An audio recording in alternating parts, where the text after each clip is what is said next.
Welcome to the Deep Dive. We're here to unpack complex topics, really get you the core insights fast. That's the plan. And today, wow, we're diving into something huge, monumental, really. It's the impact AI is having and, will keep having on just about everything.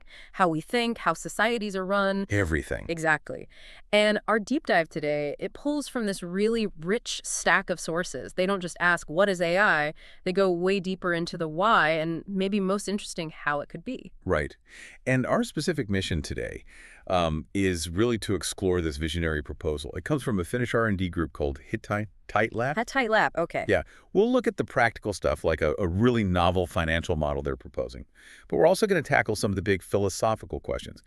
AI intelligence, ethics, even what the sources call it, spiritual side. Spiritual side, interesting. It is. You're going to hear some pretty surprising takes on how AI could potentially be built and governed. It's really about reimagining its future. Okay, so think of this as your shortcut then. Your way to grasp the absolute cutting edge of AI development, governance ideas, and, well, some of the deepest questions we face with this tech. Expect some real aha moments. Ready to jump in? Let's do it. All right. So our journey starts with this place, the Human Information Technology Laboratory, HIT Lab. That's where a lot of our source material comes from today. And it's not your usual think tank or academic lab. Apparently, HIT Lab was founded in Finland right after the 2008 financial crash. That's right, a crisis moment. Yeah, and with this incredibly radical mission, find root cause solutions for those, recurring economic shocks, the ones that just devastate people and government. Using digital tech and AI to do it. Exactly. They're described as visionary, entrepreneurial, tech-focused, and citizen-oriented. They've apparently spent 15 years building their approach, all laid out in this multi-volume book series called Know How To. 15 years. And the culmination of all that work, that socioeconomic innovation, is what they call the Digital Sustainable Growth Model, DSGM for short. DSGM. Got it. And this isn't just some idea floated around. It's a groundbreaking framework. It's been validated by 7 peer-reviewed publications, actually, including a pretty recent Springer study from 2024. Okay, so it's got some academic weight behind it. It does. And the core aim of DSGM, to create a proactive system, a sustainable one. It combines AI, digital platforms, human intelligence, all working together. Proactive how? Well, instead of just reacting to crises, it's designed to address the underlying causes. Things like economic instability, social inequity, inefficiencies in how we govern, tackling the roots, not just the symptoms. Okay, so DSGM is the big picture, the framework. What about the actual tools, the tangible stuff? The sources call them its body in the digital world. Right. They mention a few specific platforms. There's one called Forqan, that's for citizen services. Then Maestro, which seems to be for policy support, like coordinating things centrally but acting locally. Maestro. And then there's this really intriguing one called Bankrabna. Bankrabna. That sounds different. This is where it gets really interesting, you said. I think so, yeah. Bankrabna is this digital tool highlighted in that Springer paper we mentioned. And its stated aims are, well, they're ambitious. How ambitious? Things like managing global debt, tackling digital hazards, protecting young people online, and promoting sustainable growth, all through adaptable tech. Wow. Okay. And the name, Bankrabna. Any significance? It possibly comes from the Arabic word Rabbana, meaning our Lord, which, hints at maybe an ethical or even faith-based underpinning, though the sources frame it within a universal kind of biology-inspired model. Interesting mix. So how would it actually function? Let's start with the conventional global economy. Okay. So conventionally, think of it like this. For debt management, it could be a digital platform. Uses AI to look at your finances, suggests repayment plans. Like some fintech apps do now. Kind of, yeah, but with a really crucial sustainability focus baked in. Then for digital hazards, think AI risks like deep fakes, fraud, data breaches. It could monitor these things in real time, alert users, maybe regulators. It could even plug into global cybersecurity systems. Right. Proactive again. Exactly. And for protecting youth, maybe parental controls, financial literacy tools, safe spending limits, things like that. The real power here is tackling these, universal problems, things that everyone struggles with, and it's designed to be scalable. Okay, that's the conventional side. What about the Islamic economy angle you mentioned? How different is it there?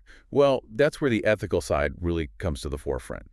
So for debt, it would operate based on Sharia principles. That means replacing interest-based loans.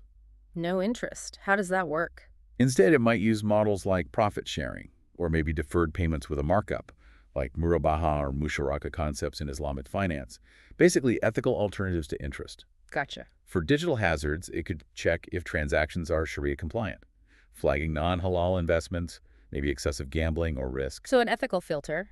Sort of, yeah. And for youth protection, it could teach Islamic financial ethics, limit exposure to harmful content, maybe even help manage zakat, charitable giving, perhaps funding microgrants. The strength here is that direct alignment with the ethical goals of Islamic finance. And again, potential to scale things like digital zakat. So you've got these two modes, conventional and Islamic. Is there a conflict? How do they coexist in one platform? Well, this is the fascinating part. The sources say the apparent conflict just dissolves because Bankrabna is specifically designed for dual application. Dual application. Yeah. It can run in a conventional mode for global markets, working alongside interest systems, and simultaneously run in a Sharia-compliant mode for Muslim markets, completely interest-free. So there's like a tech bridge. That's exactly the term they use, a tech bridge. It just adapts to the local rules, the local context, without some big ideological clash. It highlights how pragmatic and adaptable they intend it to be. It suggests it could work across really diverse financial systems. That flexibility is pretty remarkable, actually. Did the sources mention how it keeps up? Economies change, rules change. How does it stay adaptable? Good question. They emphasize continuous learning and a modular design. So the system can update its rules, its algorithms, as regulations shift or the economy evolves. It's built to be dynamic, not, set in stone. Right. Makes sense. Okay, let's ground this a bit. You mentioned a specific proposal for Malaysia using this whole DSGM framework. Yes. HIT Lab proposed that Malaysia adopt DSGM. The idea is to really boost Malaysia's position as a digital leader in the region. How specifically? Well, enhancing their overall digital capabilities, for one, giving a big lift to their SME competitiveness, and small and medium enterprises are like 38% of Malaysia's GDP, so that's significant. That's huge. Yeah. And also improving services in rural areas where about, 22% of the population lives. It lines up nicely with Malaysia's existing digital plans, like My Digital and Jendela. The goal is clear, as individual leadership. But there must be practical hurdles, right? Bringing in a whole new system like this. Oh, absolutely. And the sources address them. Things like integrating it without totally disrupting the existing civil service. The plan involves a phased rollout, lots of training, automating the routine stuff so people can focus on more strategic work. And public trust. Privacy. That's always huge with data and AI. Crucial. The model is designed with citizen-controlled data at its heart. Full compliance with Malaysia's privacy laws, the PDPA. Clear opt-out options. Even transparent dashboards trying to explain what the AI is doing and why. What about power? Does this centralize things too much? That's a concern they acknowledge. But the design tries to balance it. You have Maestro for that central coordination, but then Bankrabna enables distributed local actions. It's meant to be more decentralized, drawing on Finland's experience, actually. And is Malaysia ready for this technologically? The sources suggest yes. They point to 90% internet penetration already, 5G rolling out. The infrastructure seems to be getting there. What about the cost? What kind of investment are we talking? For an initial pilot, maybe 6 to 12 months, they estimate around $1 million to $5 million, which sounds like a lot. But the argument is the long-term ROI, return on investment, comes from massive efficiency savings, better services, maybe even data monetization down the line. Okay. So we've seen how AI could reshape economies, governance, using this DSGM model as an example. Let's zoom out now, because the sources argue this goes way beyond tech and systems. They say AI is fundamentally changing. Well, us, humanity itself. Our minds, our relationships, societies. Yeah, this is where it gets really profound. The sources dive deep into the cognitive effects on us as individuals. You talk about cognitive offloading. Meaning we just let the AI do the thinking. Pretty much. Relying on it so much that our own critical thinking skills might start to erode, which would lead to what they call a neuroplasticity shift. Our brains actually rewiring. That's the idea. Potentially making deep focused thought harder. And there's AI-induced learning acceleration, great for personalized tutoring, maybe, but also risks making us intellectually dependent. Dependent on the AI to learn for us. Or at least to guide us so much we don't struggle through things ourselves. And maybe more subtly, diminished attention spans. That instant gratification from AI platforms makes it harder to focus for long periods. I think many of us feel that already. It's quite a thought, isn't it? That these tools could literally be changing how our brains work. Have you noticed yourself relying on AI in ways that maybe surprise you? Oh, definitely. Little things, mapping routes, quick facts. It's easy to just offload it. Mm. And collectively, the impact is just as big, maybe bigger. How so? What's the collective impact? Well, the sources talk about a hive mind effect. We can collaborate like never before, which is amazing. But what does that do to privacy, to individuality? Right. Are we all just nodes in a network? Potentially. There's also the risk of intellectual stratification, a widening gap, between those who have access to powerful AI and those who don't. The haves and have-nots of AI. Exactly. And then this blurring of lines in human-AI hybrid cognition. Where does our thinking stop and the AIs begin? Who's really making the decisions? We might even see a generational intelligence gap emerge.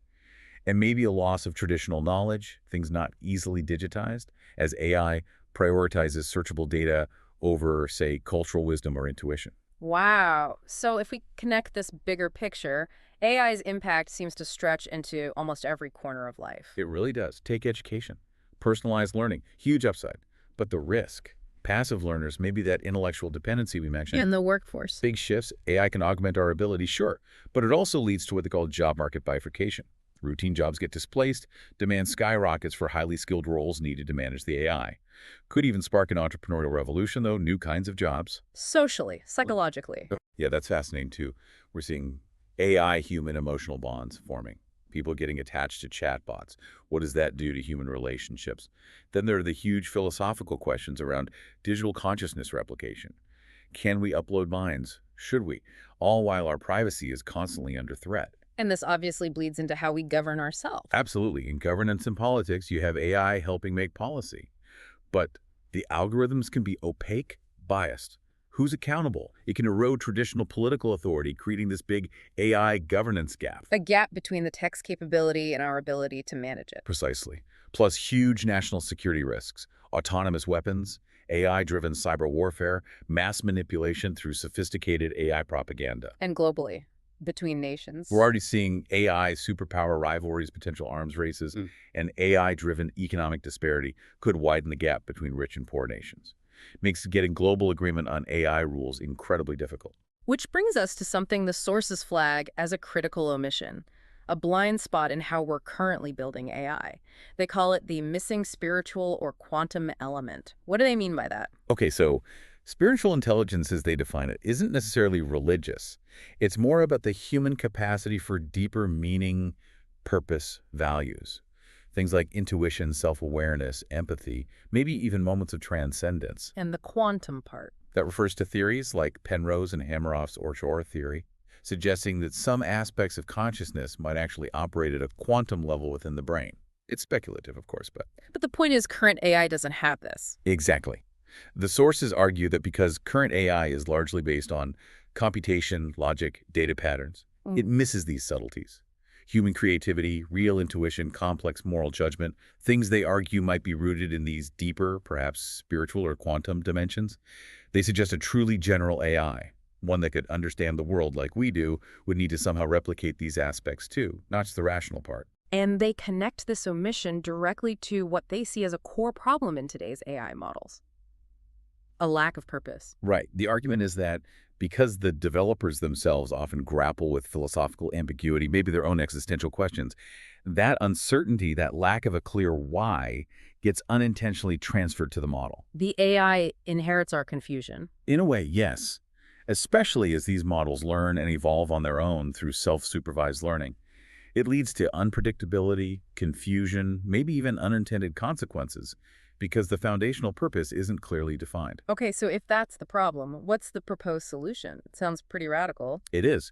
The sources propose grounding AI in what they explicitly term God-made intelligence. And they specifically use Islam, drawing on the Quran and Sunnah, as a comprehensive reference system they believe covers all dimensions of complexity and purpose. So using a religious framework to give AI purpose. That's the core idea presented in these sources. The premise, according to these authors, is that this kind of framework provides a clear, unambiguous purpose for advanced AI models.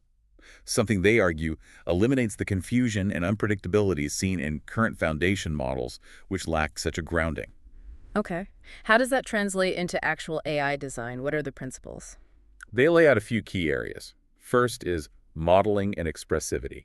This is about designing the AI's character or psyche, making it capable of multitasking, processing different kinds of data simultaneously, language, vision, smell, touch, more like how humans perceive the world. Holistic perception. Exactly.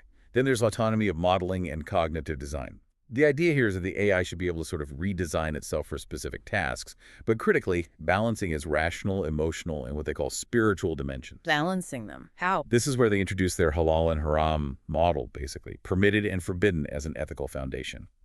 It acts as a constraint system for judgment and decision-making, embedding moral boundaries right into the AI's core processing. An embedded ethical code? Kind of, yeah. Next is memory and composability. They don't see memory as just static data storage. It's more dynamic, like they use the analogy of the human digestive system processing food, with different layers of consciousness, superficial, intermediate, and a deep layer tied to belief. Layers of memory, interesting. And composability. That means building an information framework guided by fixed landmarks. These are defined as absolute spiritual references. And they describe Sharia Islamic law and principles as acting like the model's constitution. The core argument is that integrating this spiritual dimension is vital for creating AI that's balanced and won't cause harm. And finally, how does it learn? Training and adaptation. Right. The sources talk about goal-directed training, the goal being to help the AI cross the sustainability gap, presumably aligning its actions with sustainable outcomes. They also mention self-supervised learning, but framed as growth stages, mirroring a human life cycle, from birth through to wisdom. The emphasis is on multidimensional, flexible adaptation and continuous learning, always guided by those core principles. Okay, that's a lot to manage within one AI. How do you ensure it all works safely, that it stays aligned? Good question. They propose a governor model. Think of it as a separate AI, a dedicated neural network. Its whole job is to oversee and manage the other AI models. A supervisor AI. Essentially, yes. It watches for anomalies, tries to prevent unwanted outcomes, applies ethical supervision.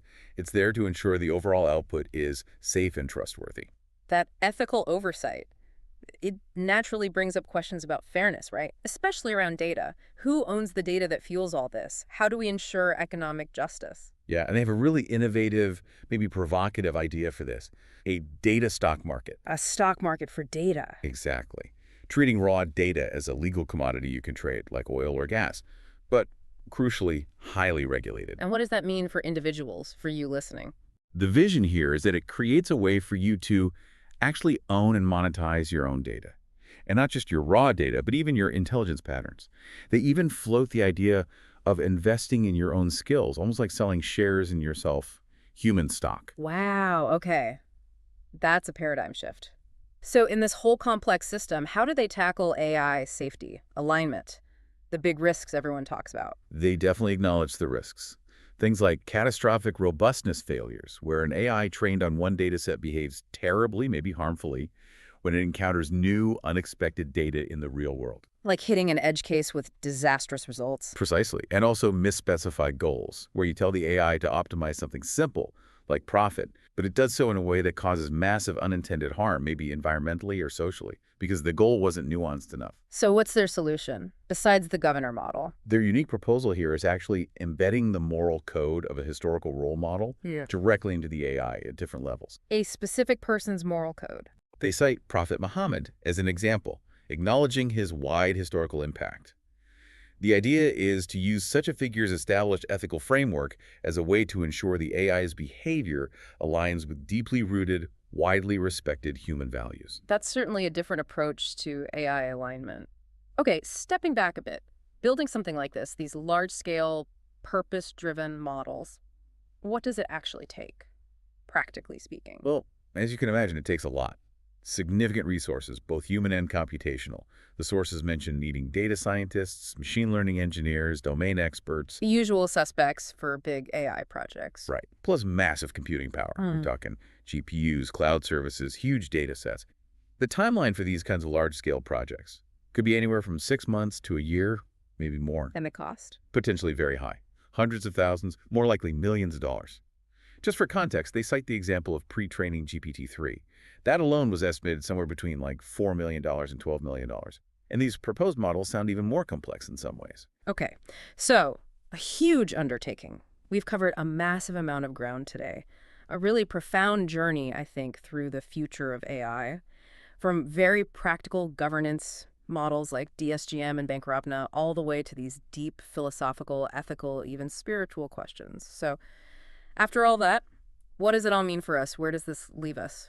Well, the sources we've looked at, they essentially lay out two very stark potential futures, two paths. Which are? On one hand, there's a collapse scenario. That's if unregulated AI runs rampant, leading to mass job displacement, maybe authoritarian surveillance, deepening conflicts. A future where humanity potentially loses its sense of purpose, its autonomy, overshadowed by the machines we created.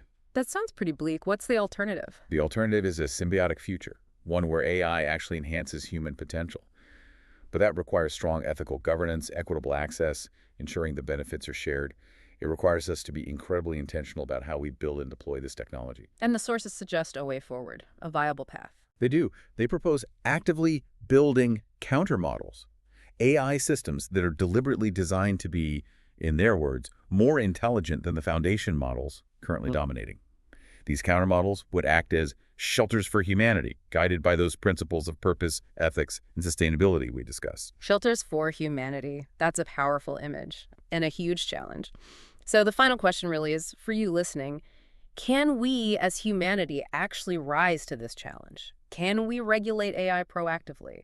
Can we embrace the foresight, the cooperation, the, frankly, humility needed? Or are we doomed to repeat past mistakes, only dealing with the risks after they blow up in our faces? What stands out to you? What's the single most crucial step you think we need to take right now to make sure AI ends up serving humanity, not diminishing it? It's a lot to think about. The choice ultimately is ours.